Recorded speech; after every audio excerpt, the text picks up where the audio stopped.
তুর্য শায়ানকে দেখে বলে, শায়ান চৌধুরী? হ্যাঁ, আপনি? তুর্য রহমান। নামটা শুনেই শায়ান তুর্যের দিকে অপলক দৃষ্টিতে তাকিয়েছিল কিছুক্ষণ। তারপর বলল, আপনার সাথে প্রাপ্তির বিয়ের কথা হচ্ছে তাহলে? জি। আপনি জানেন না সব? হ্যাঁ, আমি সবই জানি। তবু ওকে বিয়ে করতে যাচ্ছেন কেন? আপনি তো ওর থেকে ভালো কাউকে পেতে পারতেন। প্রাপ্তি আমার ছোটবেলার বন্ধু। ওকে আমি অনেক আগে থেকেই ভালোবাসি, এখনও ভালোবাসি। তাই আমি ওকে বিয়ে করতে চাচ্ছি। বিয়ে করতে চাচ্ছেন নাকি করুণা করছেন, নাকি ও সৌন্দর্য উপভোগ করতে যাচ্ছেন? How dare you mister Shayan Chowdhury? গলা নিচে, এটা রাস্তা। কেন গলা নিচে করব? আপনার সম্মান না থাকলেও আমার একটা আত্মসম্মান বোধ আছে। কথাটা শুনেই তুর্যতি খিলখিল করে হেসে উঠল। বলল, কামন মিস্টার শায়ান, আপনার আবার আত্মসম্মান যে নিজের বউকে রাস্তার কুকুরের চেয়েও বেশ অবজ্ঞা করে, তাকে ভোগ করে, তাকে ধর্ষণ করে, তার আবার আত্মসম্মান কিসের? কথাটা শুনেই শায়ান চুপসে গেল। তুর্য বলল, কি হলো, চুপ করে গেলেন কেন? শায়ান কিছু বলে না। তুর্য আবার বলে, এখন মুখ দিয়ে কথা বের হচ্ছে না? নিজেকে অনেক বড় ভাবেন আপনি, তাই না? আসলে আপনি একটা কাপুরুষ যে তার স্ত্রীকে ধর্ষণ করে, তাকে মর্যাদা দিতে জানে না। প্রাপ্তিকে দেখে রাখবেন। আমার দেওয়া কষ্টগুলো ভুলিয়ে ওকে নিয়ে ভালো থাকবেন। কথাটা বলেই শায়ান গাড়িতে উঠে চলে গেল। তুর্য অবাক হয়ে তাকিয়ে রইল কিছুক্ষণ। তারপর ওপরে চলে গেল। তুর্য ওপরে গিয়ে দেখে প্রাপ্তি খাচ্ছিল। পাশে ওর মা ওকে খাবার বেড়ে দিচ্ছিল। তুর্য ওর পাশে চেয়ার টেনে বসলো। বলল, আচ্ছা, তোর সমস্যাটা কি বলতো? আমাদেরকে কিছু বলিস না, চুপচাপ থাকিস। এভাবে হলে চলবে? বাচ্চাটার কথা ভাব একবার। নিজের জন্য না হলেও ওর স্বার্থে তো আমাদের কিছু বলতে পারিস নাকি? সবার তো এই পিচ্চিটাকেই নিয়ে চিন্তা ভাবনা। আমাকে নিয়ে কে ভাবে? দেখ প্রাপ্তি, কথা উল্টা বুঝবি না। তোকে কোন দিক দিয়ে আমরা কেয়ার কম দিচ্ছি বলতো? আন্টি, আপনি ওকে একটু বুঝান। আমি কি আর কম বলি বাবা? ও না বুঝলে কি করব এখন বলো তো? প্রাপ্তি আর কিছু বলে না, চুপচাপ খেয়ে রুমের দিকে হেঁটে যায়। তুর্য কিছুক্ষণ প্রাপ্তির মায়ের সাথে কথা বলল। তারপর প্রাপ্তির রুমের দিকে গিয়ে দেখেও শুয়ে পড়ল। কিরে, এভাবে শুয়ে আছিস যে? খারাপ লাগছে? না, তেমন কিছু না। উঠতে হবে না, শুয়েই থাক। কিছুক্ষণ চুপ থেকে তুর্য বলল, নিজে শায়ানের সাথে দেখা হয়েছিল আসার সময়? কি বলল তোকে? তুর্য সব খুলে বলল। তারপর প্রাপ্তি বলল, এইভাবে বলে গেল কেন শেষ কথাটা? জানি না, এগুলো নিয়ে ভাবিস না তুই। আর শুন, কালকে সকালে রেডি থাকিস, তোকে নিয়ে ডাক্তারের কাছে যাব। আজকেই তো মেডিকেল থেকে আসলাম। আরে ওইটা তো নর্মাল। তুই তো আরও চেক আপ করাসনি আজকে, তাই কালকে চেক আপ করিয়ে আসবি, আমি নিয়ে যাব। আচ্ছা ঠিক আছে। তারপর তুর্য প্রাপ্তির রুম থেকে বেরিয়ে গেল। প্রাপ্তির মায়ের থেকে বিদায় নিচ্ছিল। আন্টি, আমি এখন আসি। সে কি, এই সময় আসছো? কিছু না খেয়ে চলে যাবা? হ্যাঁ আন্টি, রাতে ডিনার করে যেও একেবারে। থাকো। না আন্টি, কালকে সকালে আসবো আবার। প্রাপ্তিকে একটু ডাক্তারের কাছে নিয়ে যাব চেক আপ করাতে। তারপর প্রাপ্তির মা তুর্যের আরেকটু কাছে গিয়ে ওর মাথায় হাত রাখলো। বলল, আমার মেয়েটা সত্যি অনেক ভাগ্যবতী। এত বড় একটা দুর্ঘটনার পরেও কেউ ওকে বিয়ে করতে চাইছে। ওরা এতটা খেয়াল রাখছে প্রতিটা মুহূর্তে। অমনি আমি কেউ হয়ে গেলাম? জামাই বলে ডাকবেন এখন থেকে। কিন্তু মেয়েটা যে এখনো রাজি হচ্ছে না। সেদিন বলেছিল ও কখনো বিয়েই করবে না। আপনি কিছু চিন্তা করবেন না, ওকে আমি রাজি করাবো। এখন আসি আন্টি। জামাই বলে ডাকতে বলে এখন নিজেই আমাকে আন্টি বলছো? তুর্য সামান্য লজ্জা পেয়ে বলল, আচ্ছা বলবো। তারপর তুর্য চলে গেল। রাতে প্রাপ্তি বসে পড়ছিল। তখন মাথায় কারো হাতের স্পর্শ অনুভব করলো। তাকিয়ে দেখে ওর দাদি। দাদি বলল, কিরে, এত রাত পর্যন্ত কি পড়ছিস? তেমন কিছু না দাদি, এতক্ষণ ভালো লাগছিল না, তাই শুয়েছিলাম। একটু আগেই পড়তে বসেছি। বেশি রাত জাগিস না দিদি ভাই, শরীর খারাপ করবে। একটা কথা বলি দিদি ভাই। হ্যাঁ দাদি বলো। এদিকে আয়। প্রাপ্তির দাদি ওকে চেয়ার থেকে উঠিয়ে বেডে বসালো। তারপর নিজে ওর পাশে ওর দিকে ফিরে বসলো। তারপর বলল, আমি জানতাম না রে দিদি ভাই যে শায়ান এতটা খারাপ ব্যবহার করবে তোর সাথে। তোর ফুপু তো তোকে খুব আদর করে, তাই না? হ্যাঁ দাদি, আমি জানি। কিন্তু শায়ান যা করলো তার কারণে হয়তো তোর মনে রাগ। আমি জানি ও তোকে অনেক বেশি কষ্ট দিয়েছে। বাদ দাও না দাদি ওসব। আবার আমার কথাটা শুন দিদি ভাই। একবার তোর জীবনটাকে আমরা সবাই মিলে নরকে পাঠিয়ে দিয়েছিলাম, এখন আবার আমরাই বলছি আরেকবার বিশ্বাস কর আমাদেরকে। তোর্যকে বিয়ে করে নে দিদি ভাই, ও তোকে খুব ভালোবাসে, সেটা তো তুই ভালো করেই জানিস। ভেবে দেখিস দিদি ভাই। আর ঘুমিয়ে পড়, অনেক রাত হয়েছে। বাচ্চার খেয়াল রাখ, কোনো সমস্যা হলে আমাদেরকে বলিস। আমি আসি। তারপর দাদি চলে গেলেন। প্রাপ্তি উঠে বই খাতাগুলো গুছিয়ে রাখলো, তারপর শুয়ে পড়ল। হালকা ঠান্ডা পড়েছে। প্রাপ্তি কম্বল মুড়ি দিয়ে শুয়ে আছে। ও একবার সায়নের কথা ভাবতেই আবার বাকি সবার কথা সায়নের কথা ভেবে লাভ নেই, কারণ আমি চাই না দ্বিতীয়বার ওই নরপিশাচকে বিশ্বাসের জায়গাটা দিতে। তোর যে কত খেয়াল রাখে আমার, কত যত্ন নেয়, পাশাপাশি আমার পরিবার সবারও কত খেয়াল রাখেও। ওকে তো আমি ছোটবেলা থেকেই চিনি, অনেক আগে থেকেই আমাকে পাগলের মতো ভালোবাসে। আমার মাথায় কিছু আসছে না, এসব নিয়ে আর ভাবতে চাই না। এগুলো ভাবতে ভাবতেই যে কখন প্রাপ্তি ঘুমিয়ে গেল বুঝতেই পারল না। সকালে তুর্যর ডাকে ওর ঘুম ভাঙল। প্রাপ্তি চোখ খুলেই দেখে তুর্য ওর পাশে বসে ওকে ডাকছে। ঘুম জড়ানো চোখে তুর্যর দিকে তাকিয়ে বলল, কিরে, এত সকালে তুই এখানে কি করছিস? ম্যাডাম আজকে কোথায় যাওয়ার কথা মনে আছে কি কিছু? আজ তো শুক্রবার, ভার্সিটি বন্ধ। কোথায় যাবো আর? প্রাপ্তি তুই আগে ভালো করে চোখ মেলে দেখ, এত ঘুম তোর চোখে। তারপর প্রাপ্তি ওঠার চেষ্টা করলো। তুর্য সাথে সাথে দাঁড়িয়ে প্রাপ্তিকে যত্ন করে উঠিয়ে ওর পেছনে একটা বালিশ রেখে হেলান দিয়ে বসলো। তারপর বলল, কি মহারানীর ঘুম নাকি আছে এখনো? গেছে নাকি আছে এখনো? সকাল সকাল ফাজলামো করিস না তো তুর্য। যা বাবা, কি করলাম আবার? এত খিটখিট করছিস কেন তুই? আমি কি খিটখিট করছি? যা এক্ষুনি বের হ আমার রুম থেকে, অসভ্য কোথাকার। ধ্যাত, যা গেলাম, আর আসবো না। তুর্য রুম থেকে বেরিয়ে গেল। ড্রয়িং রুমে বসেছিল। প্রাপ্তির মাকে বলল, মা, প্রাপ্তিকে তৈরি হয়ে নিতে বলুন, আমি বসছি কিছুক্ষণ। কিছু মনে করো না বাবা, আমি দেখেছি ও তোমার সাথে কেমন আচরণ করছে। আসলে প্রেগনেন্ট অবস্থায় এমন হয়, আর তুমি তো জানোই ও এখনও ওর অতীতকে ভুলতে পারেনি। কি যে বলেন না মা, আমি বুঝি, আর ওর কথায় আমি কখনো রাগ করি না। আপনি নিশ্চিত থাকুন। দুইজনে বের হলো একসাথে। প্রাপ্তি বলল, আমি গাড়িতে যাব না। কেন? ইচ্ছা করছে না? তাহলে কিসে যাবি? রিকশা নে। হ্যাঁ, এই ঢাকার ভাঙাচোরা রাস্তা দিয়ে এই অবস্থায় তোকে রিকশা করে নিয়ে যাব আমি? না, আমায় কি পাগল পাইছিস? চিল্লাবি না আমার সাথে, আমি রিকশা দিয়ে যাব। প্লিজ প্রাপ্তি, বোঝার চেষ্টা কর, তোর পেটে আঘাত পাবি। কিছুক্ষণ চুপ করে দাঁড়িয়ে থেকে প্রাপ্তি গাড়িতে উঠে বসল। চুপচাপ দুজনেই গাড়িতে, কেউ কোনো কথা বলছে না। সব চেক আপ শেষ করে ডাক্তার বলল, আপনার সব কিছুই ঠিকভাবে যাচ্ছে, তবে আর একটু সচেতন হতে হবে। সচেতন বলতে কেমন? মানে উনি হয়তো মেন্টালি একটু ডিপ্রেসড, আর খাওয়া দাওয়ার সমস্যা মতো সময় মতো করেন না। তোর যাওয়ার চোখে প্রাপ্তির দিকে তাকালো, তারপর আবার ডাক্তারকে বলল, আপনি একটা চার্ট করে দিন, সে অনুযায়ী চলবে এখন থেকে। ওয়েট, দিচ্ছি। খেয়াল রাখবেন যেন বাইরের খোলা খাবার না খায়। মেডিকেল থেকে বেরিয়ে গাড়িতে ওঠার সময় প্রাপ্তির চোখ পড়ে ফুচকা স্টলের দিকে। তুর্যকে বলল, তুর্য দেখ, ফুচকা। হ্যাঁ, তো কি হয়েছে? আমি খাবো।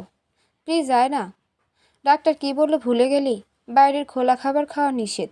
তারপর হঠাৎ করে প্রাপ্তির মন খারাপ হয়ে গেল। কিরে, খেতে না করলাম বলে রাগ করলি আবার? না, চল বাসায় যাব। তুর্য গাড়িতে উঠে গাড়ি স্টার্ট দিল। প্রাপ্তির চোখে পানি এসে পড়ছিল। তুর্য বলল, কি হয়েছে বলবি তো? সেদিন এই ফুচকা খাওয়ার পরে সায়ন আমাকে... ব্যাস, আর কিছু বলতে হবে না, ভুলে যাও সব। আজ 5টা মাস হয়ে গেল। তোর বাচ্চার জন্য অন্তত তোর মনে সাহস থাকা জরুরি। বাসায় এসে গেছে। প্রাপ্তিকে তুর্য বাসায় দিয়ে চলে গেল। অন্যদিকে আজকাল সায়ন সারাদিন মদ সিগারেট খায়, যদি এখন কোনো মেয়ের নেশা নাই। সারাদিন অফিস করে এসে মদ সিগারেট, এখন নিজের ভালো থাকা খুঁজে নেয়। রাতের খাবার খেয়ে সবাই ঘুমিয়ে পড়েছিল। বাইরে ঠান্ডা বাতাস বইছিল, হালকা শীত লাগছিল। প্রাপ্তি কম্বল মুড়িয়ে শুয়ে আছে। প্রায় রাত 11টা 30-এর দিকে প্রাপ্তির ফোনে কল আসলো। ফোনটা হাতে নিয়ে দেখে সায়নের নাম্বার, তাই রিসিভ করেনি। বেশ কয়েকবার বাজার পর প্রাপ্তির আগে ফোনটা রিসিভ করে বলল, প্রবলেম কি আপনার? কেন কল দিচ্ছেন আমাকে এভাবে বারবার? ডিভোর্স হয়ে গেছে আমাদের, আর কি চান এখন আবার? প্রাপ্তি, শান্ত হও। কি যাতা বলছিস? আমি তুর্য। প্রাপ্তি চুপ হয়ে গেল, বলল, সরি, এতক্ষণ সায়ান কল দিচ্ছিল, আমি ভাবলাম এটাও। It's okay. আচ্ছা শোন, একটু ছাদে যেতে পারবি? এত রাতে ছাদে? 12টা বাজে এখন। যা না প্লিজ। কেন সেটা বলবি? তুই গেলেই বুঝবি। যা। আর সাবধানে যাবি, লিফটে করে যা, সমস্যা হবে না। আর চাদর মুড়িয়ে নিবি ভালো করে শরীরে, ঠান্ডা পড়ছে হালকা। আচ্ছা যাচ্ছি। ফোনটা সাথে নিয়ে যাস কিন্তু। ওকে। এত রাত, তাই ছাদের গেট লক করা ছিল। প্রাপ্তি সিটকিনিতে হাত দিতেই সেখানে একটা চিরকুট পায়। নীল চিরকুটে কালো কালিতে লেখা ছিল, দরজাটা খুলে ছাদে ঢুকতেই হাতে বাম পাশে তাকাবি। প্রাপ্তি দরজা খুলে বাম পাশে তাকাতে দেখে আরেকটা নীল চিরকুট।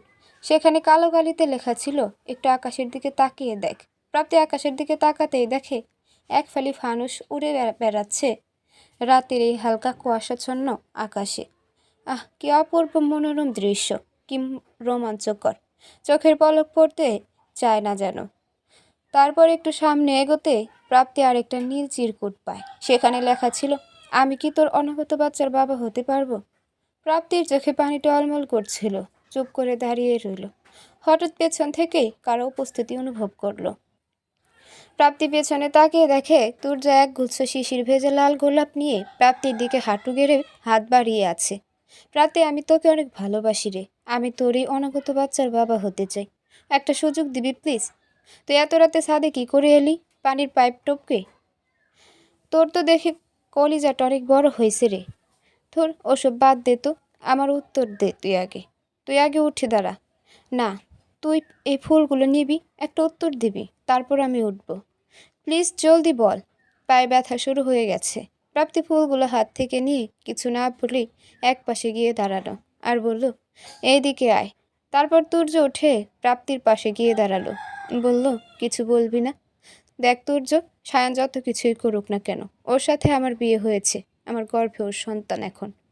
আমি ওর সাথে 6টা মাস সংসার করেছি। ও যত অত্যাচারই করুক না কেন, দিন শেষে তাও আমার হাজবেন্ড, তাই না? তুই কি বলতে চাচ্ছিস প্রাপ্তি? তোদের ডিভোর্স হয়ে গেছে? হ্যাঁ, তা তো হয়ে গেছে, কিন্তু কিন্তু কি প্রাপ্তি? তুই কি তোর লাইফে মুভ অন করতে চাস না? তুই কি চাস না তোর অনাগত বাচ্চাটা কাউকে বাবা বলে ডাকুক? তুর্য প্লিজ, আমাকে এত ডিপ্রেসড করিস না। দেখ প্রাপ্তি, আমি সেই ছোটবেলা থেকেই তোকে ভালোবাসি, সেটা তুইও ভালো করে জানিস। কবে বিয়ে করবি আমায়? তুর্য অবাক হয়ে তাকিয়েছিল প্রাপ্তির দিকে। তুই রাজি? কবে বিয়ে করবি আমায়? তুই চাইলে এক্ষুনি থাক, এত ভালোবাসা দেখাতে হবে না এখন। কালকে আন্টিকে নিয়ে আমাদের বাসায় আসিস। আন্টি কে রে? তোর মা মাথা মোটা, এখন আন্টি বলে ডাকবি? প্রাপ্তি কিছু না বলেই চলে যাচ্ছিল। তুর্য এর হাতটা চেপে ধরে পেছন থেকে, আমার উত্তরটা দিবি না? সেটা এখনো পাসনি বুঝি? তবু আমি তোর সাথে তোর মুখ থেকে শুনতে চাই সেটা। তুর্য, হাত ছাড়। না, আগে বল। এই বলে তুর্য প্রাপ্তির সামনে এসে দাঁড়ালো, বলল, বল না তুই আমায় ভালোবাসিস? হ্যাঁ বাসি। কথাটা বলেই প্রাপ্তি তুর্যকে সরিয়ে চলে গেল। তুর্যর খুশি সীমা ছিল না। দুই হাতে মেলে আকাশের দিকে মুখ করে চোখ বন্ধ করে তার সব ভালো লাগাকে উপভোগ করছে। সকালে তুর্য আর ওর মা আসলো প্রাপ্তিদের বাসায় বিয়ের কথা পাকাপাকি করতে। সবাই ড্রয়িং রুমে বসেছিল, বিয়ের কথা হচ্ছে। প্রাপ্তির এই পরিস্থিতিতে বিয়েটা কিভাবে দেবে ঠিক বুঝে উঠতে পারছে না কেউ। তারপর তুর্য বলল, বিয়েতে কোনো জাঁকজমকপূর্ণ অনুষ্ঠান করার কোনো প্রয়োজন নেই। আমি চাই ঘরোয়াভাবে সব মিটে যাক। আর যেহেতু প্রাপ্তির এই অবস্থা, তাই আমি যত তাড়াতাড়ি সম্ভব ওকে বিয়ে করে নিতে চাই। কি এই অবস্থায় ওকে এখন? আপনি চিন্তা করবেন না মা, প্রাপ্তি যথেষ্ট স্ট্রং আল্লাহর রহমতে। আর ওর তো বেশি লোড নিতে যাচ্ছে না। রেগুলার যখন ভার্সিটিতে যাচ্ছে, ক্লাস করছে, সময় মতো পড়াশোনা, নামাজ কালাম সবই করছে। আর বিয়েটা আমি ঘরোয়াভাবে করতে চাচ্ছি, তাই কোনো সমস্যা হবে না। সবাই রাজি হলো। বিয়ের দিন তারিখ সব ঠিক হয়ে গেল। 5 দিন পরে ওদের বিয়ে। সাধারণ দিনগুলোর মতোই যাচ্ছে ওদের দিনগুলো। এর মধ্যে একদিন সায়ান আর ওর মা আসলো। ভার্সিটি থেকে এসেই প্রাপ্তি দেখে তারা ড্রয়িং রুমে বসে কথা বলছে প্রাপ্তির মায়ের সাথে। সায়ানের মাকে সালাম দিল। সালাম দিয়ে নিজের রুমে যেতে নিচ্ছিল, তখনই সায়ানের মা প্রাপ্তিকে তার কাছে ডাকলো। প্রাপ্তির ভেতরে কেন জানি মোচড় দিয়ে উঠল, কি যেন একটা ভয়ে। তবুও প্রাপ্তি তার কাছে গেল। যাওয়ার পর তিনি প্রাপ্তিকে তার পাশে বসালেন। বললেন, কি একটা অবস্থা এখন তোর শরীরের? এই তো ফুপু, ভালোই আছি। ডাক্তারের কাছে যাস ঠিক মতো? হ্যাঁ, সেদিনে চেক আপ করিয়ে আসছি। আচ্ছা, খেয়াল রাখিস নিজে। যা, ফ্রেশ হয়ে নে, আমরা তোর সাথে দেখা করতে এসেছি শুধু। সায়ান বাইরে চলে যাবে, আর আমিও এখানে আর থাকবো না, রাজশাহী চলে যাব। ও, আমার বিয়েতে এসো। প্রাপ্তির এই কথাটা সায়ানের বুকে চিন করে উঠল। মনে হচ্ছিল যেন ওর মাথায় আকাশ ভেঙে পড়ল। বলল, বিয়ে? হ্যাঁ, বিয়ে। তার মানে তুমি রাজি হয়ে গেছো বিয়েতে? মা, তুমি বলনি? তারপরই প্রাপ্তি আবার বলে, সায়ান, আপনি যা করেছেন তার কোনো ক্ষমা নেই। আপনি ক্ষমার যোগ্য না। রাস্তার কুকুরের সাথেও মানুষ সমান আচরণ করে না, যা আপনি আমার সাথে করেছেন। যেখানেই যান ভালো থাকবেন সব সময়। বলেই প্রাপ্তি নিজের রুমে চলে গেল। সন্ধ্যায় তুর্য কল দিল। কি ব্যাপার? কোনো খোঁজ খবর নাই যে আমার মহারানীর? খোঁজ খবর নাই তো কি আছে? নিজে কল দিয়েছিস একবারও? এই যে দিলাম এখন। সারাদিন তোর কোনো খবর না পেয়ে। এই ফোন রাখতো। যা বাবা, আবার কি হলো? তুই ফোন রাখবি? আচ্ছা, তোর কি হয়েছে বলবি একটু? একটুতেই এত রেগে যাস কেন তুই? বল তো। প্রাপ্তি চুপ। দেখ, আমি জানি তুই প্রেগনেন্ট, তাই তোর মেজাজ এখন খিটখিটে থাকে। তাই বলে এমন করবি? কি বললি তুই? অসভ্য কোথাকার! আমার মেজাজ খিটখিটে তো আমায় নিয়ে সংসার করতে চাস কেন? যত সব। বলে ফোনটা কেটে দিল প্রাপ্তি। উফ, এই মেয়েটাকে নিয়ে আর পারি না। এখনই এমন করে বিয়ের পরে কি যে করবে আমার সাথে, সৃষ্টিকর্তা ভালো জানে। তোর যে একা একাই বিড় করে বলতে লাগলো। রাতে পড়াশোনা শেষ করে প্রাপ্তি শুয়ে পড়ল। তার কিছুক্ষণ পরে সায়ান কল দিল। বেশি চিন্তা ভাবনা না করে প্রাপ্তি কল রিসিভ করলো। ভালো থেকো তুমি সব সময়। আমি যে কষ্টগুলো দিয়েছি সেগুলো যেন তুর্যের ভালোবাসা দিয়ে তোমাকে ভরিয়ে দিতে পারে। পারলে আমাকে ক্ষমা করে দিও। খালি হুম হুম করবা, কিছু বলবে না? সব বাজে অভ্যাস ত্যাগ করে নতুন করে শুরু করুন। কাকে নিয়ে শুরু করব? সেরকম কেউ নেই তো, আর আমার দরকারও নাই। আমি হয়তো কারো যোগ্য না। আচ্ছা, আমি রাখছি, আমার কল আসছে বারবার। বলে প্রাপ্তি ফোন কেটে দিল। তুর্য কল দিচ্ছিল, রিসিভ করতেই, কি ব্যাপার, বিজি ছিল কেন? সায়ান কল দিয়েছিল। কি বলল? বাইরে চলে যাবে, আজকে এসেছিল ফুপুসহ, এখন আমাকে শুভকামনা দিচ্ছিল। ও আচ্ছা, রাগ কমেছে মহারানীর? আমি রাগ করলাম কখন আবার? ও মা, সন্ধ্যায় তো আমার সাথে এতগুলো ঝগড়া করলি। হ্যালো মিস্টার, ঝগড়া আমি না, আপনি করেছেন। আচ্ছা বাবা, ঠিক আছে, আমি করেছি।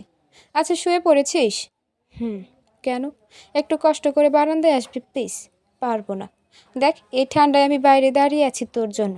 আয় না প্লিজ, একটু দেখেই চলে যাব। বিয়ের পরে দেখলে হবে না? আরে, তখন দেখা আর এখন দেখার তফাৎ আছে। আয় না প্লিজ। আচ্ছা, দাঁড়া, আসছি। বারান্দায় গিয়ে দাঁড়ানোর পর দেখে তুর্য নিচে দাঁড়িয়ে আছে। নিচে থেকে ইশারা দিয়ে বলল, ফোন কানে নেয়ার জন্য। ফোনটা আবার কানে নিয়ে বলল, জানিস প্রাপ্তি, আমি কখনোই ভাবিনি তোকে বিয়ে করতে পারবো আমি। আমি যে কতটা খুশি তোকে বলে বোঝাতে পারবো না রে। বিশ্বাস কর, আমি তোর জীবনের সব দুঃখ কষ্ট ভুলিয়ে তোকে ভালোবাসায় ভরিয়ে দেব। আজ এই রাতে এই চাঁদ আর এই সৃষ্টিকর্তাকে সাক্ষী করে কথা দিচ্ছি, কখনো তোকে ইচ্ছাকৃতভাবে কষ্ট দেব না। দেখবনি কতটা ভালোবাসা দিবি আমাকে। এভাবে বলিস কেন রে বারবার? সকালটা হলে আমাদের বিয়ে, বেশ কয়েক ঘন্টার ব্যবধান মাত্র, কিন্তু আমার যে আর তর সইছে না। আমি পারছি না এই সময়গুলোকে ঠেলে পার করে দিতে। এত অস্থির হচ্ছিস কেন? তুই তো আমাকে ভালোবাসিস না, তাই এমন করিস। বাসি না। যা, বিয়ে করব না তোর কাছে। ও, এই ভুলে এই কথা উচ্চারণ করবি না আর, মুখ দিয়ে বলে দিচ্ছি। তাহলে কি নাক দিয়ে করব? উফ প্রাপ্তি, আমি আসলে বুঝি না তোকে। কখন কি বলিস নিজেও জানি না। জানিস না, পাগল বউ আমার। এখনো বউ হইনি, কিন্তু হোসনি তো হবি, শুধু কয়েক ঘন্টার পার্থক্য। কিরে, কোনো সমস্যা? এত বড় নিঃশ্বাস ফেললি যে? না না, কিছু না। তুই কি মন থেকে রাজি হয়েছিস বিয়েটার জন্য, নাকি সবার চাপে পড়ে? অনেক রাত হয়েছে তুর্য, আমার শরীরটা ভালো লাগছে না, ঘুমাবো। প্রাপ্তি ফোনটা কেটে দিয়েই রুমে চলে গেল। তুর্য আরও কিছুক্ষণ দাঁড়িয়ে থেকে চলে গেল। পরদিন সকালে সবাই আসলো। তুর্য, ওর মা আর কাজে আসলো। সবাই ড্রয়িং রুমে বসলো। প্রাপ্তি তখনও রেডি হয়নি। তুর্য ওকে একটা গোল্ডেন গাঢ় লাল রঙা শাড়ি আর প্রয়োজনীয় গয়নাগাটি দিল।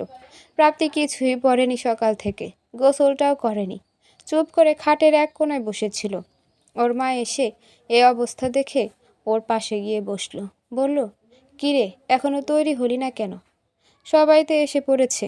ড্রয়িং রুমে সবাই অপেক্ষা করছে। তাড়াতাড়ি রেডি হয়ে ড্রয়িং রুমে চলে আয়। আমার জীবনটা এমন কেন হলো মা? আমি কি কোনো পাপ করেছিলাম আগে? বাজে কথা বলিস না রে মা, এটাই হয়তো আল্লাহর ইচ্ছা।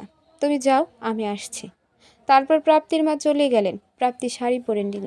তারপর ড্রেসিং টেবিলের সামনে বসে ভেজা চুলগুলো আশ্রাচ্ছিল।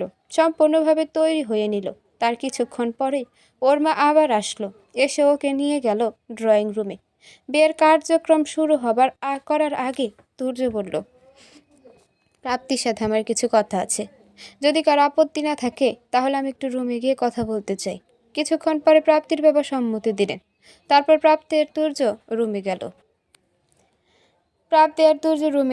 তুর্য প্রাপ্তিকে নিয়ে বেড়ে বসালো। তারপর প্রাপ্তির 2 হাত চেপে ধরে তুর্য প্রাপ্তির সামনে ওর দিকে তাকিয়ে বসলো। বলল, প্রাপ্তি, আমি তোকে কোনোভাবে জোর করতে চাই না। তুই রাজি না থাকলে এখনই বলতে পারিস। প্লিজ, চাপে পড়ে বিয়েতে রাজি হয়ে আমাকে করুণা করিস না। কালকে রাতে আমার উত্তরটা ঠিকভাবে না দেওয়ার কারণে আমার মনটা খুব ছটফট করছিল। বারবার মনে হচ্ছিল তুই বিয়েতে রাজি না, তুই চাপে পড়ে সব করছিস। এই কথাগুলো বলার জন্যই তোকে এখানে নিয়ে এসেছি। যদি তুই মন থেকে রাজি থাকিস তাহলে আয়, আমি যাচ্ছি। আর না হলে বাইরে আসার দরকার নেই আর। কথাগুলো বলেই তুর্য উঠে চলে যাচ্ছিল। প্রাপ্তি উঠে দাঁড়িয়ে ওর হাত ধরে বলল, আমি রাজি তুর্য। তারপর তুর্য প্রাপ্তির কাছে আসলো। ওর পেছনে ঘুরিয়ে ওর মাথাটা ঘোমটা খুলে দিল। তারপর ওর পকেট থেকে কাঠবেলি ফুলের একটা মালা বের করে প্রাপ্তির খোপায় গুজে দিল। তারপর প্রাপ্তিকে নিজের দিকে ঘুরিয়ে আবার ওর ঘোমটা তুলে দিল। তারপর দুজনে একসাথে রুম থেকে বের হলো। তুর্য আর প্রাপ্তির বিয়েটা সম্পূর্ণ হলো। প্রাপ্তির দাদি আর বাবা মায়ের অনুরোধে তারা দুপুরে খাওয়া দাওয়া করে বিকালে বাসার উদ্দেশ্যে রওনা হলো। বাসায় তুর্যর বোন তুষি বধূবরণের সব প্রস্তুতি নিয়ে রেখেছিল। অনেক যত্ন সহকারে প্রাপ্তিকে তার শাশুড়ি মা বরণ করে নিলেন। তারপর তাকে তার রুমে পাঠিয়ে দিলেন তুষিকে দিয়ে। বেশ কিছুক্ষণ পরে তুর্য রুমে গিয়ে দেখে প্রাপ্তি তার বিয়ের সাজ পোশাক নিয়ে ঘুমিয়ে পড়েছে। তখন প্রায় রাত 8টা বাজে। তুর্য কিছুক্ষণ প্রাপ্তির পাশে বসে ওর দিকে তাকিয়েছিল। ইস, কি নিষ্পাপ লাগছে মেয়েটাকে। মানুষ কিভাবে এতটা নিষ্ঠুর হতে পারে? কিভাবে এত অত্যাচার করতে পারে মানুষের প্রতি, তাও আবার নিজের বিবাহিত স্ত্রীর প্রতি। হঠাৎ করে প্রাপ্তির ঘুম ভেঙে গেল। দেখে তুর্য ওর পাশে বসে ওর দিকে তাকিয়ে আছে। থতমত খেয়ে উঠে বসে। কি হলো, উঠে গেলি যে? আমাকে ডাকিসনি কেন? ঘুমাচ্ছিলি তাই? এভাবে চোখ লেগে গেল, একটু ডাক দিবি না? আচ্ছা, এবার চেঞ্জ করে নে তুই। বাইরে যা। কেন? আমি চেঞ্জ করব তাই? আমি তখন তোর স্বামী, আমি থাকলে সমস্যা কি? তুই যাবি? আচ্ছা বাবা, গেলাম। তারপর প্রাপ্তি চেঞ্জ করে একটা হালকা গোলাপি রঙের শাড়ি পরে নিল, কালো রঙের ব্লাউজ, চুলগুলো আশ্রে খোপা করে নিল। কিছুক্ষণ পর তুর্য আসলো।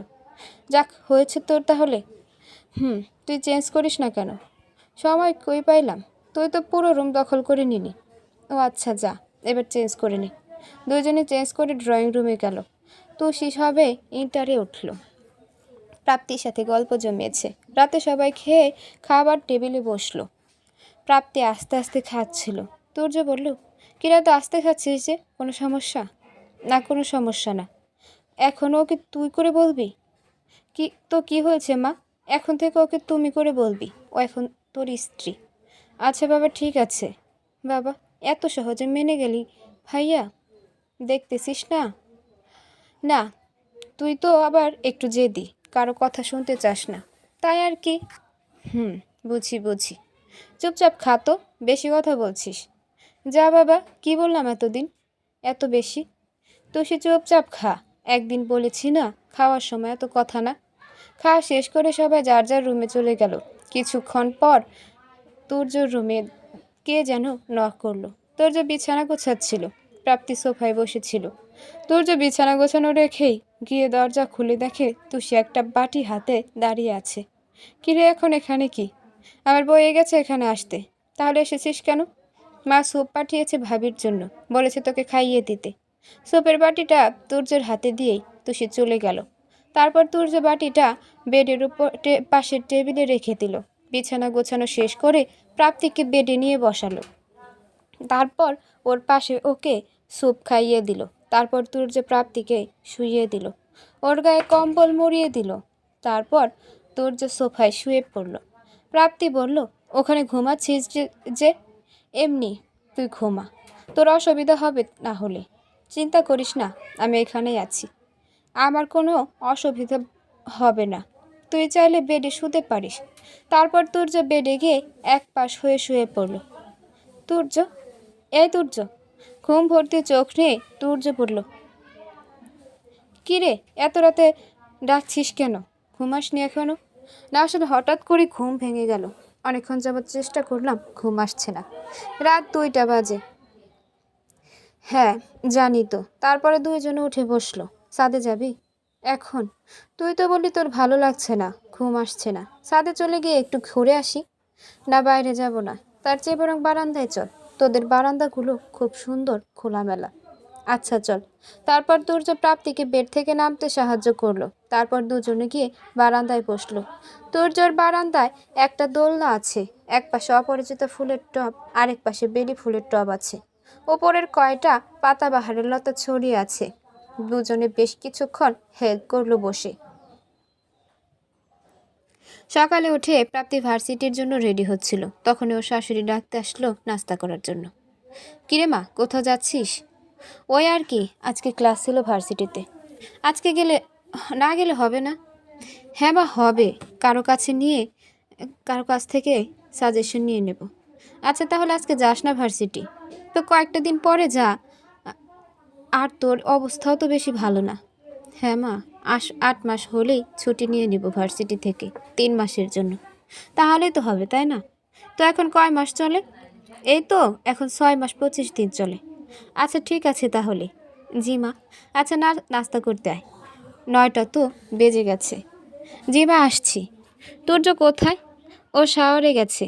আচ্ছা একসাথে আয় তোরা, আমি আর তুষি অপেক্ষা করছি। আচ্ছা মা, আপনি যান, আমরা আসছি। তারপর তুর্য শাওয়ার শেষ করে তারা দুইজন একসাথে নাস্তা করতে গেল। তুর্যের মা প্রাপ্তির খুব খেয়াল রাখছে। ওর জন্য সময় মতো স্যুপ, পুষ্টিকর খাবারের প্রতি যথেষ্ট যত্নবান তিনি। পাশাপাশি তুষিকে দিয়েও সব খেয়াল রাখছিলেন। প্রতিটি মুহূর্তে তিনি প্রাপ্তির প্রতি সচেতন ছিলেন, খুব বেশি যত্নবান ছিলেন। নিজের হলেও কেউ এতটা কেয়ার করে না যতটা কেয়ার তিনি প্রাপ্তির করে যাচ্ছেন। এভাবে বেশ কয়েকটা দিন কেটে যায়। একদিন রাতে ঘুমানোর সময় প্রাপ্তি তুর্যকে জিজ্ঞেস করে, অনেক দিন ধরেই একটা কথা বলবো করে ভাবছিলাম। কি কথা বলো? মা এতটা কেয়ারিং, এতটা ভালো আমি কল্পনাও করতে পারি না। আমার প্রতিটা বিষয় তিনি অত্যন্ত নিখুঁতভাবে পর্যবেক্ষণ করে। আমার কথায় সমস্যা আছে, কোথায় কি হচ্ছে, আমার একটু অশান্তি লাগলেও তিনি বুঝে যান। ডাক্তার বলে কথা? কি? হ্যাঁ, মায়ে তো গাইনি বিশেষজ্ঞ। তুই কখনো বলেছো আমাকে এগুলো? আর মাকে তো খুব একটা বাইরেও যেতে দেখি না। হ্যাঁ, যায় না তেমন, বিশেষ প্রয়োজনে যায়। কারণ আমি চাই না মা এই বয়সে এসেও বাইরে গিয়ে কাজ করুক, যদিও তিনি শখ করেই করেন। এমন কেন তুমি? কেমন? মা একজন ভালো বিশেষজ্ঞ, আর তুমি ওনাকে ঘরে বসিয়ে রেখেছো কেন? জানো, এমন ভালো গাইনি ডাক্তারের অভাবে মেয়েদের কত সমস্যায় ভুগতে হয়। আমার ওসব জেনে কাজ নেই এত। তুর্য, কি বলছো এসব? মেয়েদের কত রকমের সমস্যা থাকে তুমি জানো? আর মায়ের যে মেধা আছে, তুমি কেন এভাবে ওনার মেধাটা নষ্ট হতে দিচ্ছ? কেন মেয়েদেরকে বঞ্চিত করছো ভালো চিকিৎসা থেকে? আচ্ছা তুমিই বলো, এই বয়সে মা রোজ মেডিকেলে যাবে, রোগী দেখবে, মায়ের শরীরে আছে কি? ঠিক আছে, মায়ের যেতে হবে না। যাদের সমস্যা তারা বাসায় আসবে, মায়ের থেকে ভালো পরামর্শ নেবে, সে ব্যবস্থা করো। প্রাপ্তি প্লিজ, এসব ভালো লাগছে না। এটা আমার বাসা, কোনো হাসপাতাল না। আস্তে কথা বলো তুর্য, আমি খারাপ কোনো কিছু বলিনি তোমাকে।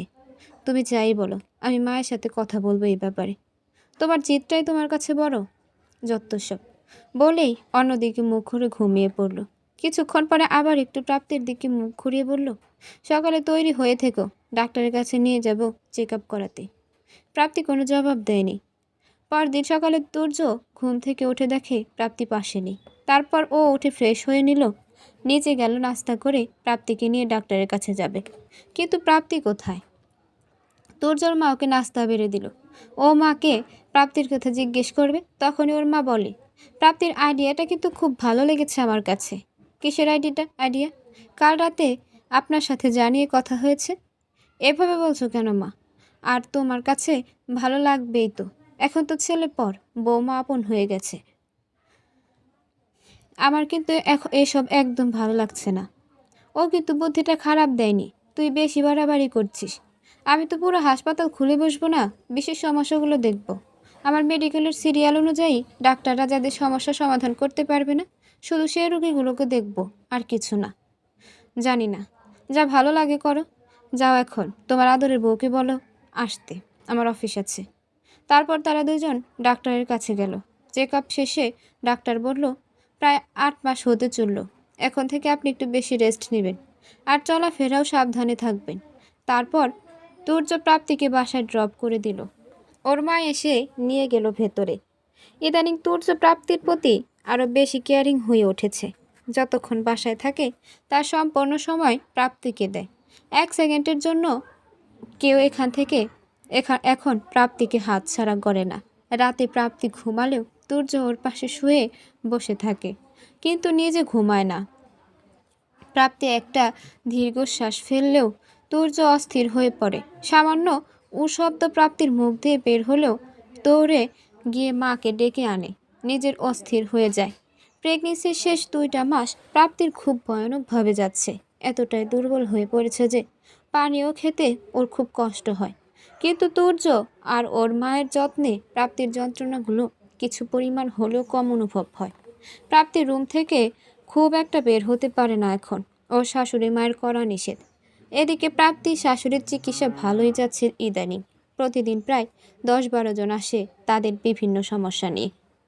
প্রাপ্তির আর ভালো লাগে না সারাদিন একটা রুমে শুয়ে বসে থাকতে, বন্দি পাখির মতো লাগে নিজেকে।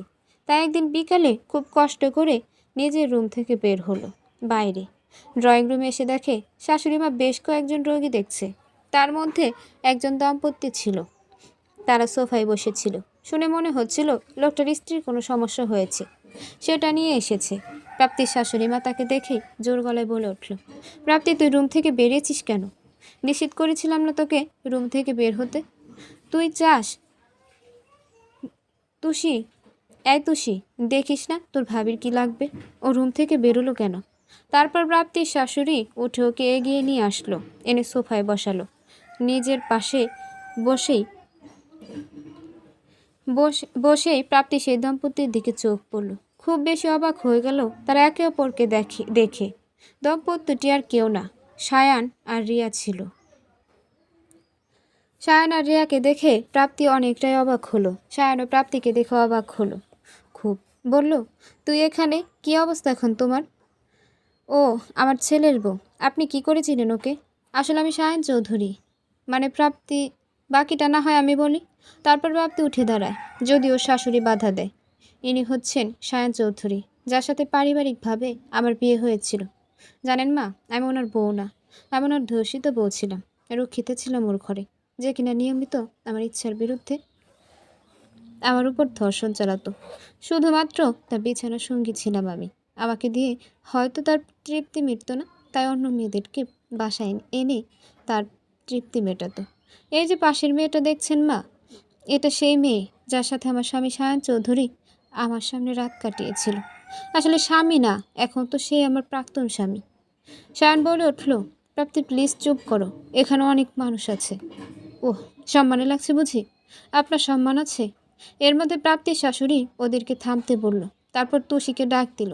তুষি আসার পর বলল, অন্য যে পেশেন্টগুলো আছে ওদেরকে গিয়ে বল আগামীকাল আসার জন্য, আজকে কিছু সমস্যা আছে। তারপর তুষি তাদেরকে বলে আবার ড্রয়িং রুমে আসলো। মায়ের পাশে গিয়ে দাঁড়ালো। প্রাপ্তির শাশুড়ি মা বলছেন, মারে, আগে যা হয়েছে ভুলে যা। তুই তোর জীবনে এগিয়ে গেছিস, আর তোর অনাগত বাচ্চাও তার বাবা পেয়ে গেছে। আর কি লাগবে তোর? এসব মানুষকে নিয়ে চিন্তা ভাবনা করে নিজের জীবনে সুন্দর মুহূর্তগুলোকে নষ্ট হতে দিস না। এরই মধ্যে তুর্য প্রাপ্তির বাবা মা আর ভাইকে নিয়ে বাসায় আসে।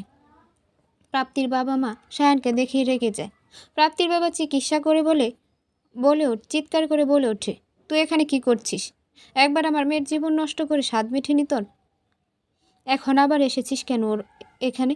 তোর যে শরীরে রক্ত টক বগিয়ে উঠছে, পারছে না এখানে শায়ানকে মেরে ফেলতে, তবুও নিজেকে নিয়ন্ত্রণে রেখে রাখলো। তারপর প্রাপ্তি কিছুটা তিরস্কার স্বরে বলল, সেদিন তো খুব বলেছিলেন আপনি আমাকে ভালোবাসেন, রিয়া আপনাকে ছেড়ে চলে গেছে, আপনি আপনার ভুল বুঝতে পেরেছেন, আমি বিয়ে করতে বললাম আপনাকে, তখন কি বলেছিলেন মনে আছে? অথচ দেখুন, আজ আপনি সেই রিয়াকেই বিয়ে করেছেন। শুধু তাই না, আপনার স্ত্রী আজ প্রেগনেন্ট। এত নাটক, এত অভিনয় কিভাবে করতে পারেন? আমার কথাটা তো শুনবে, আমাকে একটু বলার সুযোগ দাও সবাই। তারপর তুর্য প্রাপ্তিকে ধরে সোফায় বসালো, বাকিদেরও বসতে বলল। তারপর সায়নের দিকে তাকিয়ে বলল, ওকে, বলুন কি বলবেন। প্রাপ্তিকে আমি ডিভোর্স দিতাম না কখনোই। আমি যখন আমার ভুল বুঝতে পারি, তখন আমি বারবার প্রাপ্তির কাছে ফিরে এসেছি ওকে ফিরিয়ে নেওয়ার জন্য। রিয়া আমাকে ছেড়ে চলে গিয়েছিল, কিন্তু তার কিছুদিন পরেই জানতে পারলাম রিয়া প্রেগনেন্ট। আমি বিশ্বাস করিনি প্রথমে, কারণ রিয়ার সাথে বাসায় যেদিন আমার হয়েছিল, সেদিন আমার যথেষ্ট প্রোটেকশন ছিল, তাই আমি কোনোভাবেই ওর কথা বিশ্বাস করিনি। তারপর রিয়াকে নিয়ে ডাক্তারের কাছে গিয়ে ডিএনএ টেস্ট করে, টেস্ট পজিটিভ ছিল। আমি কিছুতেই বুঝতে পারছিলাম না কিভাবে সম্ভব। তারপর রিয়া আমাকে বলে যে ওর সাথে একদিন পার্টিতে গিয়েছিলাম, সেখানে অতিরিক্ত ড্রাঙ্ক করার কারণে হুঁশ ছিল না। তারপর কি হয়েছিল আমার কিচ্ছু মনে নেই। রিয়া আমাকে একটা ভিডিও ক্লিপ দেখায়, সেটা দেখেই নিশ্চিত হই যে রিয়ার গর্ভে আমার সন্তান। এই অবস্থায় ওর ফ্যামিলি ওকে অনেক বেশি প্রেশার দিচ্ছিল, তাই আমি ওকে বিয়ে করে ফেলি। আর না চাইতেও প্রাপ্তিকে ডিভোর্স দিয়ে দেই। প্রাপ্তি যেহেতু একজন ভালো জীবনসঙ্গী পেয়েছে, তাই আমি আর ওর লাইফে বাধা হয়ে দাঁড়াতে চাইনি। কিন্তু বিশ্বাস করো, আজও আমার রাতে ঘুম হয় না তোমার সাথে যা করেছি তা মনে হলে। ব্যাস, অনেক বলেছেন। সৃষ্টিকর্তা যা করেন ভালোর জন্য করেন। আপনার এখন আসতে পারেন। সবার সামনে এভাবে বলার পর শায়ান আর কিছু না বলেই বেরিয়ে গেল। তারপর রিয়া প্রাপ্তির কাছে এসে বলল, পারলে আমাকে ক্ষমা করে দিও, এটুকুই বলবো। আর আমাদের উপরে কোনো দাবি রেখো না প্লিজ, বলে রিয়া চলে গেল। তারপর তুর্য প্রাপ্তিকে রুমে নিয়ে শুইয়ে দিল। বলল, তোমাকে না কতবার বারণ করেছি বার হবে না রুম থেকে। কিছু লাগলে তুষিকে বলতে। আমার আর ভালো লাগে না এভাবে রুমে বন্দি হয়ে থাকতে, তাই একটু রুমের বাইরে গিয়েছিলাম। আচ্ছা ঠিক আছে, তোমাকে নিয়ে কালকে সকালে লং ড্রাইভে যাব। কি মজা নিচ্ছ? কিছুক্ষণ পরে তুষি আর প্রাপ্তির ভাই রুমে আসে। তুষির হাতে স্যুপ নুডলস ছিল, এনে বলল, ভাইয়া মা বলেছে ভাবিকে এটা খাইয়ে দিতে, আর তোকেও খেয়ে নিতে বলেছে। আচ্ছা খেয়ে নেব, তুই যা। এমন করিস কেন ভাইয়া? সারাদিন তো আমিই থাকি ভাবির কাছে। হ্যাঁ, যখন আমি থাকবো তখন থাকতে হবে না তোর। উফ, তুইও না খুব খারাপ। যা, আমি আর ভাবির খেয়াল রাখবো না। তুই দেখি কতক্ষণ থাকতে পারিস ভাবির কাছে। কথাটা বলেই তুষি চলে যাচ্ছিল, তখনই প্রাপ্তি ডাক দিল, তুষি প্রান্তকে নিয়ে এখানে এসে বসো। তারপর ওরা এসে দুইজন প্রাপ্তির পাশে বসলো। প্রাপ্তি ওর ভাইকে কাছে নিয়ে বসালো। বলল, কিরে, তুই তো আমাকে ভুলেই গেছিস, একটু ফোনও দিস না আমাকে। কই থাকিস সারাদিন? তুমি তো আম্মুর সাথে কথা বলেই ফোন রেখে দাও, আমি কখন বলবো আর কথা? পাকনামি কথা এখনো বলিস? তোর পড়ালেখার কি অবস্থা? এই তো ভালোই আছে। ঠিক মতো পড়াশোনা করিস কিন্তু? আচ্ছা আপু। ম্যাডাম, আপনার খাবার ঠান্ডা হয়ে যাচ্ছে, খাবেন না? দাও, খাইয়ে দাও। তারপর তুষি আর প্রান্ত চলে গেল বাইরে। তুর্য প্রাপ্তিকে খাইয়ে দিল, সাথে নিজেও খাচ্ছিল, একই চামচ দিয়ে একই বাটিতে। প্রাপ্তি বলল, তুমি আমাকে তোমার এটো খাওয়াচ্ছ কেন? এটুকুই খাওয়ালাম, এই যে একই বাটি থেকে তুমিও খাচ্ছ, আমাকেও খাওয়াচ্ছ। কী যে বলো না, স্বামী স্ত্রী এক প্লেটে খাওয়া ভালো। এক প্লেটে খাওয়া ভালো, আমি খাবো না, তুমি খাও। পাগলি বউ আমার, স্বামী স্ত্রী এক প্লেটে খাওয়া সুন্নত, আর এইভাবে খেলে স্বামী স্ত্রীর ভালোবাসা গভীর হয়। বাব্বা সাহেব, দেখি হাদিসও জানে খুব। না, হাদিস তেমন জানি না, তবে এই কথাটা মায়ের থেকে শুনেছিলাম একবার। ও আচ্ছা, আচ্ছা ঠিক আছে, তাহলে খাইয়ে দাও জলদি। বাবুর ক্ষুধা পেয়েছে খুব, সাথে বাবুর আম্মুরও। দাও দাও, খাইয়ে দাও। হা করে দিচ্ছি আমার বাবুর আম্মুটা। ওরা খাওয়া শেষ করে নিল। তার কিছুক্ষণ পরে প্রাপ্তির বাবা মা রুমে আসলো। দেখো না মা, আমাকে এই বেড থেকে নামতেই দেয় না। ভালো লাগে না সারাদিন এখানে বন্দি হয়ে পড়ে থাকতে। তোর তো আর বাচ্চার জন্য ভালোই তো করে। সারাদিন খালি মা সকালে আর বিকালে এসে একটু হাঁটতে দেয়, তাও নিজে ধরে রাখে। আমি কি হাঁটতে পারি না নাকি? থাক না, কমও করিস না, তোর ভালোর জন্য করে সব কিছু। অঘটন ঘটতে সময় লাগে না। তুই অনেক কষ্ট করেছিস তোর জীবনে, ভাগ্যক্রমে এমন এক জায়গায় এসে পৌঁছেছিস। এখন আল্লাহ যা করে ভালোর জন্য করে। আচ্ছা মা, আমরা এখন আসি। খেয়াল রাখিস নিজে। আজকে থাকো না মা? হ্যাঁ মা, আজকে থাকুন, কালকে না হয় আমি ড্রপ করে দেব। না বাবা, আমরা গাড়ি নিয়ে এসেছি, আর তাছাড়াও প্রান্তর এক্সাম আছে কালকে। ও আচ্ছা। তারপর তারা বিদায় নিয়ে চলে গেল। রাতে তুর্য খাবার নিয়ে আসলো প্রাপ্তির জন্য। তারপর প্রাপ্তির পাশে বসে প্লেটে খাবার নিল। তারপর তুর্য নিজেও খেলো, আবার প্রাপ্তিকেও খাইয়ে দিল। একদিন মাঝরাতে প্রাপ্তি অনেক জোরে চিৎকার দিয়ে ওঠে। ঘুম চোখে আর মোড়া দিয়ে তুর্য লাফিয়ে ওঠে। কি হয়েছে প্রাপ্তি, কোনো সমস্যা? দেখো প্লেটে হাত দিয়ে।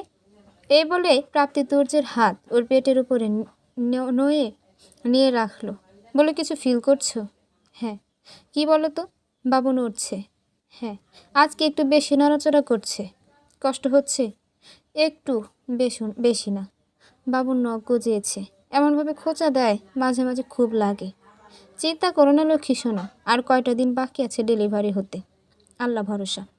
তুর্য কখনো প্রাপ্তিকে নিজ থেকে স্পর্শ করেনি। নর্মালি প্রাপ্তিকে শোয়া থেকে উঠতে বা বসা থেকে শুতে সাহায্য করত, আর খাইয়ে দিত। হাঁটা চলার সময় একটু ধরত। এই পর্যন্তই। প্রাপ্তির ইচ্ছার বিরুদ্ধে ও কখনোই প্রাপ্তিকে স্পর্শ করবে না। এক বিছানায় ঘুমায় ও খুব খুনসুটি গুটিসুটি হয়ে ঘুমায়, প্রাপ্তির যেন কোনো প্রকার কষ্ট না হয়। এভাবে বাকি কয়টা দিন কেটে যায়। 9 মাস 19 দিন চলছে প্রাপ্তির। ইদানিং ওর শরীরের অবস্থা আরও বেশি খারাপ হয়ে গেছে, তাই ওকে মেডিকেলে ভর্তি করানো হয়েছে। মেডিকেল ভর্তির 3 দিন পর, অর্থাৎ 9 মাস 22 দিনের দিন, প্রাপ্তি একটা ফুটফুটে পুত্র সন্তানের জন্ম দেন। অসাধারণ মায়া ছেলেটার চোখে মুখে। 2 দিন পরেই প্রাপ্তিকে হাসপাতাল থেকে রিলিজ দেওয়া হলো। প্রাপ্তি এখন অনেকটাই সুস্থ। অনেক বড় অনুষ্ঠান করে তুর্য আর প্রাপ্তির ছেলের নাম রাখা হলো তাফসিন রহমান প্রিয়। ডাক নাম প্রিয়। তাফসিন নামটা ওর দাদির পছন্দ, আর প্রিয় তুর্য তার প্রাপ্তির পছন্দ অনুযায়ী রেখেছে। প্রাপ্তি এখন সম্পূর্ণ সুস্থ, নিয়মিত ভার্সিটিতে যায়, ক্লাস করে এক্সাম দেয়, আবার বাসায় ও শাশুড়িকে কাজে সাহায্য করে। ওর শাশুড়ি ওকে কোনো কাজে হাত দিতে দেয় না, আর তুর্য নিয়মিত অফিস থেকে সময় হলে বাসায় ফিরে আসে। তুই এখনও আগের মতোই নিজের হাতে প্রাপ্তিকে খাইয়ে দে, আবার একই খাবার নিজেও খায়। এখন পর্যন্ত তুর্য প্রাপ্তিকে স্বামীর অধিকার খাটিয়ে স্পর্শ করে না। তুর্য রোজ প্রাপ্তিকে ভার্সিটিতে ড্রপ করে দেয়, আবার ভার্সিটি থেকে বাসায় ড্রপ করে দেয়। প্রাপ্তির কোনো কিছুর কমতি রাখেনি তুর্য। ও যেন ওর অতীতকে কোনোভাবে মনে করে কষ্ট না পায়, সে চেষ্টা সর্বক্ষণ করতে থাকে। প্রাপ্তি মাঝে মাঝে ভয় পায়, মনে মনে ভাবে, এতদিন তো আমি প্রেগনেন্ট ছিলাম, তাই তুর্য কখনো আমাকে কাছে পাওয়ার চেষ্টা করেনি, কখনো আমার আশেপাশে ঘেঁষেনি, দূরে থেকে আমাকে সেবা করে গেছে। কিন্তু এখন আমি সম্পূর্ণ সুস্থ। ও যদি সায়নের মতো আমার ওপরে স্বামীর অধিকার খাটাতে চায়, জোর করে আমার থেকে নিজের চাহিদা মেটাতে চায়, তাহলে আমি কি করব? এসব ভয়গুলো অনেকটাই প্রাপ্তিকে তাড়া করে বেড়ায়, কিন্তু প্রাপ্তি যা ভাবে তার সম্পূর্ণ বিপরীত হয়। তুর্য এখনও প্রাপ্তির উপর অধিকার খাটায় না, স্পর্শ করে না, কারণ ও আগে সিদ্ধান্ত নিয়েছে প্রাপ্তির ইচ্ছার বিরুদ্ধে ও কি স্পর্শ করবে না স্বামীর অধিকার খাটিয়ে। একদিন সন্ধ্যায় প্রাপ্তি প্রিয়কে ঘুম পাড়াচ্ছিল, তখন হঠাৎ করে তুর্য এসে প্রাপ্তির পাশে বসে। ও প্রাপ্তিকে হঠাৎ করে কিছু কথা বলে আশ্বাস দেয়, তুমি বিশ্বাস রাখতে পারো আমার প্রতি, কখনো তোমার স্বামী অধিকার খাটিয়ে জোর করবে না। আমি তোমার শরীরটাকে না, তোমাকে ভালোবাসি। আমি যদি কখনো তোমাকে কাছে আসতে না দিই, সেটা কি হয় নাকি? স্বামী স্ত্রী বেশি দিন দূরে থাকতে থাকতে আস্তে আস্তে দূরত্ব এতটাই বেড়ে যায় যে তাদের মধ্যে ভালোবাসার অপমৃত্যু ঘটে। সবারই কিছু চাহিদা থাকে, সেগুলো যদি না মেটাও তাহলে তো জোরাজোরি করে মেটাবে, সেটাই স্বাভাবিক। কিন্তু তুমি বিশ্বাস রাখতে পারো আমি তোমাকে জোর করব না কিছু নেই। সেদিন তুমি নিজে এসে আমার কাছে ধরা দেবে, সেদিনই তোমাকে আমি স্পর্শ করব স্বামী অধিকার দিয়ে। আর সে পর্যন্ত না হয় দূর থেকেই ভালোবেসে গেলাম। কথাগুলো বলেই তুর্য বারান্দায় চলে গেল। প্রিয় ঘুমাচ্ছিল। প্রাপ্তি কিছুক্ষণ পড়ল বসে বসে, কিন্তু ওর পরে মন বসছে না। তাও কিছুক্ষণ পর বই নেড়ে চেড়ে উঠে গেল। তুর্য তখনও বারান্দায় দাঁড়িয়েছিল। প্রাপ্তি তুর্যর পাশে গিয়ে দাঁড়ালো। কিছুক্ষণ দাঁড়িয়ে থাকার পর প্রাপ্তি বলল, আজকে আকাশটা খুব সুন্দর, তাই না? হুম। আচ্ছা, তুমি কখনো তারা গুনেছ? তা আবার তারা গোনা যায় নাকি? এত বিশাল একতা আকাশ, আর তার মধ্যে কত কত তারা। হুম, তো ঠিক, কিন্তু আমি আগে তারা গুনতাম, আমার খুব ভালো লাগে। তাই নাকি? তো সর্বোচ্চ কয়টা তারা গুনেছ? ওই আর কি, 120টা।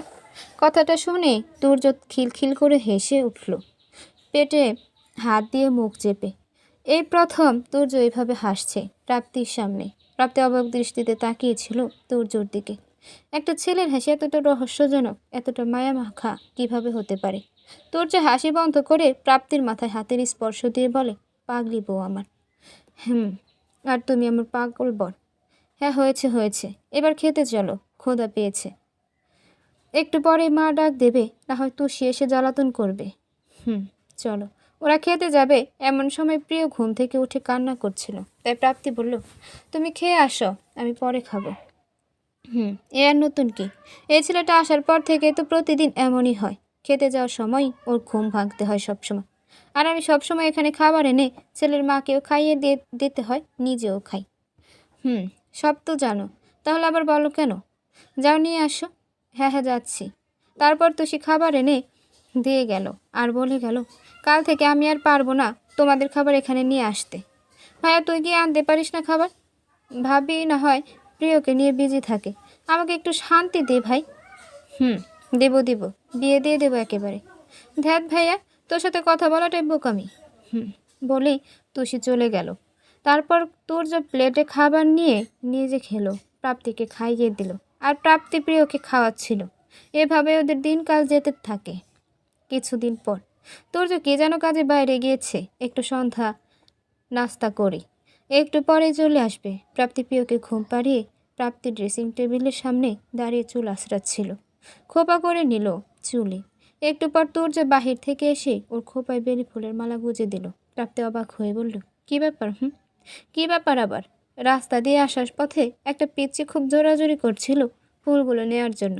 জানোই তো এরা কেমন, তাই নিয়ে আসলাম। ভাবলাম বাসায় তো আমার একটা অপসরি আছে, তার জন্য না হয় নিয়ে যে। হ্যাঁ বুঝেছি, অপসরি না ছাই। জোর করে না দিলে তো আনতে না। বিয়ের এতদিন হয়ে গেল, কখনো আনুনি, আজ একেবারে প্রেম উতলে উঠছে। কী যে বলো না তুমি? কি আবার? আমাকে কতটা ভালোবাসো তা আমি খুব ভালো করেই জানি। কি বলতে চাও তুমি? কি আবার? আমাকে এক ফোঁটাও ভালোবাসো না তুমি। আনরোমান্টিক ছেলে একটা। আগে তো দেখতাম খুব রোমান্টিক ছেলে, কত ভাবে যে প্রপোজ করতে, আমার পেছনে ঘুরতে, আর এখন বিয়ে করে আনার পর আর কোনো ভালোবাসাই নাই। সেদিনই বলেছিলাম তোমার ইচ্ছার বিরুদ্ধে আমি তোমাকে স্পর্শ করব না। থাক, আমাকে আর বুঝতে হবে না, আমি সব বুঝি। কি বুঝো তুমি? এই যে তুমি তো আমার প্রথম স্বামী না, আমাকে আগে অন্য কেউ ভোগ করেছে, আমার বাচ্চাটাও। প্রাপ্তি। তুর্য নিজের রাগ সামলাতে না পেরে প্রাপ্তির গালে একটা চর বসিয়ে দিল। তারপর তুর্য রাগের রুম থেকে বেরিয়ে গেল। রুম থেকে বেরিয়েই তুর্য বাইরে চলে গেল। রাত 10টা বেজে গেল, এখনও তুর্য ফিরে এলো না। প্রাপ্তি এতবার কল দিল, কিন্তু রিসিভও করছে না। এইদিকে প্রিয় খুব জ্বালাচ্ছিল। কিছুক্ষণ পরে প্রাপ্তির শাশুড়ি আর তুষি রুমে এলো। প্রাপ্তি প্রিয়র কান্না থামাচ্ছিল। ওর শাশুড়ি ওকে জিজ্ঞেস করলো, কি হয়েছে? ও এত কান্না করছে কেন? তুষির কাছে দাও ওকে। তুষি ওকে নিয়ে একটু হেঁটে আয়। তারপর তুষি প্রিয়কে নিয়ে রুমের বাইরে চলে গেল। তারপর প্রাপ্তির শাশুড়ি ওকে জিজ্ঞেস করলো, কিরে, তোর গালে কি হয়েছে? কই মা, কিছু না তো। কি হয়েছে বল তো। আমি কিছু আমি জানি কিছু একটা হয়েছে। তোর চোখ মুখ বলছে এক কথা, আর তুই বলছিস আরেক কথা। তেমন কিছু না মা। তোর যে কোথায়, ও কিছু বলেছে? না মা, ও কিছু বলেনি। আসলে ঝগড়া হয়েছে তাই না? প্রাপ্তি মায়ের দিকে তাকিয়ে আছে ড্যাব ড্যাব করে। ওভাবে তাকাতে হবে না, মায়ের মন সব বোঝে। তোর চেহারাই বলে দিচ্ছে কিছু একটা হয়েছে। কি হয়েছে বল আমাকে। ও নিজে আমাকে বলেছিল একদিন ও কখনো চায় না তোমার অতীতকে মনে করিয়ে দিয়ে তোমাকে কষ্ট দিক, বা অন্য যে কোনোভাবে তুমি ওর দিক থেকে কোনো কষ্ট পাও। আমাদেরকে সারাক্ষণ এটা ওটা বলে যেন তোমাকে কষ্ট না দিই কোনোভাবে। ওকে ফোন দাও, দেখো কোথায় আছে। হয়তো আশেপাশে আছে। ওকে তো আমি চিনি, ছোটবেলা থেকে রাগ হলে পাশের পার্কে গিয়ে বসে থাকে বট গাছতলায়। আমি এখন যাব মা। পারবি তুই রাতে যেতে? হ্যাঁ পারবো, কিন্তু প্রিয়, ও তুষির কাছে আছে, আমি খেয়াল রাখবো ততক্ষণ। এখানে তো পাশেই পার্কটা। তারপর প্রাপ্তি বের হবে এমন সময় তুর্য বাসায় আসছে। খুব রাগ, এসে রুমে চলে গেল। রুমে গিয়ে প্রিয়র সাথে দুষ্টুমি করছে। প্রাপ্তি এসে বলল, খাবে না? কোনো উত্তর নেই। 11টা বেজে গেল, খাবে না? না, ক্ষুধা নেই। তুষি সেই কখন খাবার দিয়ে গেছে এসে। তুমি খেয়ে শুয়ে পড়ো, তোমার কাজ আছে। আমার কাজ আছে। এই বলে তুর্য ল্যাপটপে কাজ করতে বসে গেল সোফায় গিয়ে। I am sorry. সরি কিসের? আমি আসলে তোমাকে কষ্ট দিতে চাইনি। আমি কখনো কোনো কষ্ট পাইনি। তাহলে এমন করছো কেন? নিজেকে নিয়ে এইভাবে বলতে পারলে তুমি? আমি তোমায় এত ভালোবাসি, আর আজ তুমি এটা কি বললে? ভাবতে অবাক লাগে। আসলে আমার ভালোবাসা হয়তো কমতি ছিল। তোমার দোষ নেই। খেয়ে শুয়ে পড়ো। খাবো না আমি। তুমি না খেলে বাবুর কষ্ট হবে, খেয়ে নাও। হ্যাঁ, বাবুর চিন্তাই করবে খালি, আমার চিন্তা করবে কেন? আবার শুরু করেছ? আবার চলে যাব? তারপর প্রাপ্তি আর কিছু বলেনি, চুপ করে উঠে গেল। কিছুক্ষণ পর প্লেটে খাবার বেড়ে নিয়ে এলো। তারপর তুর্যর পাশে বসলো, সোফায় পা উঠিয়ে। ইস, দেখো বেগুন ভাজা কত টেস্টি হয়েছে, মা করেছে। মায়ের রান্নার জবাব নেই আসলে। উফ, ডালটা যা হয়েছে না, ইচ্ছে করছে পুরো পাতিল কাত করে খেয়ে ফেলি। আর দেখো পটল ভাজা, ছোট মাছ ভাজা, উফ অনেকটা। এক একটা কি যে মজা। আমাকে এত লোভ দেখানোর কি আছে? ভালো করে জানো এগুলো আমার ফেভারিট খাবার, তাই এগুলো নিয়ে বসতে হলো আমার সামনেই। তুমি কি খাবে? খাবে নাকি? তোমার রাগটাই তো তোমার কাছে বেশি। বলতে বলতে খাবার মুখে নিচ্ছিল প্রাপ্তি। এমন সময় প্রাপ্তির হাত টেনে তুর্য খাবারটা নিজের মুখে নিয়ে নিল। খাও খাও, আরও খাও, মজা করে লোভ দেখি, পাজি মেয়ে। কিছুক্ষণ পরেই ঝালে তুর্যের ঠোঁট লাল হয়ে গেছে, চোখে পানি এসে পড়েছে। ইস, এত ঝাল বলবা না আগে। কিভাবে খাচ্ছ তুমি এত ঝাল? আমি ঝাল খেতে পারি তোমার মতো নাকি? নাও পানি খাও। প্রাপ্তি তুর্যর দিকে পানির গ্লাস পাড়িয়ে দিল। তুর্য পানি পান করলো, তাও ঝালে অস্থির হয়ে পড়েছে। তারপর প্রাপ্তি বলল, যা বাবা, এখনো কমেনি ঝাল, দাঁড়াও ওষুধ দিচ্ছি। এ বলে প্রাপ্তি তুর্যর কাছে গিয়ে ওর গলায় আর 2 হাত রেখে ঠোঁটে নিজের ঠোঁট চেপে ধরলো। তখনই ভাবি ভাবি বলে তুষি রুমে এসে ঢুকলো। প্রাপ্তি আর তুর্যর এই অবস্থা দেখে তুষি লজ্জায় একাকার। আর তুর্য আর প্রাপ্তিও ভীষণ লজ্জা পেয়েছে। তুর্য রেগে গিয়ে বলল, এ সময় এখানে কি? হ্যাঁ, সময় পাস না আসার? ভাবির মা ফোন দিল, আমার কি দোষ? ভাবিকে সে কখন থেকে কল দিচ্ছে, ধরে না, তাই ল্যান্ডলাইনে কল দিল, সেটাই বলতে আসছি। বলেই তুষি চলে গেল। ও নিজেও খুব লজ্জা পেয়েছে। তারপর তুর্য বিড়বিড়িয়ে বলল, যাও, এতদিনে একটু কাছে পেলাম, তাও এই তুষির বাচ্চার কারণে হলো না ভালো করে কাছে পাওয়ার। তোমার মায়েরও আর ফোন দেওয়ার টাইম ছিল না। প্রাপ্তি খাবার গোছাচ্ছিল আর মুচকি মুচকি হাসছিল। তুর্য আবার বলল, আচ্ছা এখন তো আর কোনো বাধা নেই তাই না? এখন স্বামীর অধিকার খাটাতে পারবো তো? প্রাপ্তি কিছু না বলে ওর খোলা চুলগুলো কানের পেছনে গুজে একটা মুচকি হাসি দিয়ে খাবারগুলো রাখতে চলে গেল। তুর্য উত্তরটা পেয়ে গেছে 4 বছর পর। প্রাপ্তির পড়াশোনা শেষ, ও এখন উকিল হয়েছে। নিজের একটা নতুন পরিচয় হয়েছে ওর। প্রিয়কে একটা কিন্ডারগার্টেন স্কুলে ভর্তি করিয়ে দেয়, আসা যাওয়া করে কিছু শেখার জন্য। এর মধ্যেই তুষির বিয়ে হয়ে গেছে, আর শাশুড়ি মা সারাদিন প্রিয়কে নিয়ে সময় কাটায়। ওকে গল্প শোনায়, কবিতা শোনায়, মাঝে মাঝে পড়ায়। একদিন বিকালে তুর্য প্রাপ্তির হাতে একটা ব্যাগ দিয়ে বলে, তাড়াতাড়ি রেডি হয়ে নাও, এক জায়গায় যাব আমরা। প্রাপ্তি ব্যাগটা খুলে দেখে একটা নীল রঙের গোল্ডেন পাড় শাড়ি, গোল্ডেন ব্লাউজ, ম্যাচিং করা নীল আর গোল্ডেন রঙের রেশমি চুড়ি, নীল স্টোনের গোল্ডেন ঝুমকো, আর এক পাতা ছোট টিপ, নীল টিপ, আর একটা নীল রঙের চিরকুট। চিরকুটটা খুলতে দেখে গাঢ় করে কাজল আর লাল খয়েরি রঙের লিপস্টিক লাগাবে, আর শাড়ির আঁচলটা ছেড়ে দেবে, চুলগুলো খোলা রাখবে। তুর্যের কথা মতো প্রাপ্তি রেডি হয়ে আয়নার সামনে নিজেকে এক অপসরীর ন্যায় আবিষ্কার করলো। পেছন থেকে তুর্য এসে বলল, কি গো, রেডি হলে তুমি? আর কতক্ষণ লাগবে? তুর্য দিকে তাকিয়ে দেখে ও একটা অফ হোয়াইট কালারের শার্ট আর নেভি ব্লু কালারের কোট প্যান্ট পরে আছে। ওদের কারো চোখ সরছে না এক একজনের উপর থেকে অন্যজনের। প্রিয়র ডাকে ওদের ঘোর কাটলো। আম্মু, আম্মু, তোমাকে খুব কিউট লাগছে। আর তোমার পাপাকে কেমন লাগছে বাবা? পাপাকে পচা লাগছে, তুমি বেশি কিউট। আমাকে তো পচা লাগবেই, আমার সব সুন্দর প্রিয়কে দিয়ে দিয়েছি আমি, তাই। আচ্ছা আম্মু, আমরা কোথায় যাব আজকে? তোমার পাপা জানে বাবা, আমি তো জানি না। তোমাদের জন্য সারপ্রাইজ আছে আজকে। তারপর তারা একসাথে বের হলো। মাকে যেতে বলেছিল, কিন্তু তিনি যাবে না। দরজা গাড়িতে থাকতেই প্রাপ্তির চোখ বেঁধে দিয়েছিল রুমাল দিয়ে। প্রাপ্তি বলল, চোখ বাঁধার কি আছে? গাড়ি থেকে নামলেই তো আমি পড়ে যাব। এত চিন্তা করো কেন, আমি তো আছি। তারপর তারা নির্দিষ্ট জায়গায় গিয়ে পৌঁছালো। কিছুটা পথ প্রাপ্তিকে নিয়ে যাওয়ার পর প্রাপ্তি বলল, আর কত তুর্য, এবার তো চোখ খুলো প্লিজ। কিছুক্ষণ পরে তুর্য প্রাপ্তির চোখ খুলে দিল, বলল, মনে পড়ে কিছু? ও মাই গড, আর 5 ম্যারেজ অ্যানিভার্সিটি? ইয়াস ম্যাম। তোমার মনে ছিল? এত সুন্দর আয়োজন। এবার বলো কেক কাটি। এবার চলো কেক কাটি। তারপর দুইজনে মিলে কেক কাটলো। তুর্য একটা হোটেলের লেকের পাশে পার্টি অ্যারেঞ্জ করেছিল। সেখানে মোটামুটি ওর সব বন্ধু অফিসের কলিগরা ছিল। তুর্য সেখানে সবার সামনে হাঁটু গেড়ে আবার প্রাপ্তিকে প্রপোজ করে। একটা ডায়মন্ড রিং দিয়ে ওর দিকে হাত বাড়িয়ে বলল, আমি তোমার গল্প হতে চাই সারা জীবনের জন্য। তোমাকে ভালোবাসতে চাই ইহকাল ও পরকাল। ক্যান? প্রাপ্তির চোখে পানি টলমল করছিল। বলল, ইউ ক্যান। তারপর তুর্য প্রাপ্তিকে রিংটা পরিয়ে দিল। পার্টি শেষে ক্লান্তি নিয়ে সবাই বাসায় ফিরল।